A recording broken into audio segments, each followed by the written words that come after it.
c'est la cible. Après des années de polémiques autour des tiques et de la maladie de Lyme, la Haute Autorité de Santé a enfin rendu publiques ses recommandations pour la prise en charge des malades. L'HAS souhaite tout d'abord faciliter le travail des médecins généralistes, jusqu'alors peu formés sur cette maladie.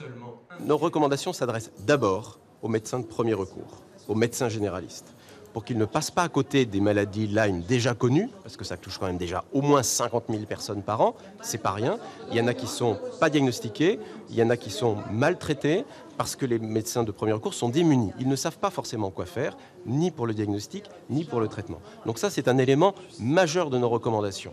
La Haute Autorité de Santé prévoit aussi la création d'unités spécialisées dans les hôpitaux à partir de 2019 seulement. Un plan de lutte très attendu par les associations de malades. Beaucoup ont connu l'errance médicale, doublée d'une incompréhension qui a pu retarder la mise en place des traitements. On espère que ce texte va permettre un peu plus de crédibilité pour nos médecins et surtout pour nos chercheurs et surtout pour les malades, parce que pour le moment, oh bon, on ne sait pas ce que vous avez, allez donc faire un tour en psy. Non, ça c'est fini, c'est fini. Moi j'ai des gens qui se tuent, donc il faut qu'on arrête ça et je pense que ce plan peut permettre d'éviter ça en permettant une prise en charge beaucoup plus rapide.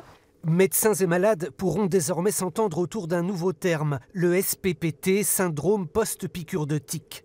La maladie de Lyme touche certaines régions plus que d'autres, l'Alsace, la région Rhône-Alpes et la Franche-Comté.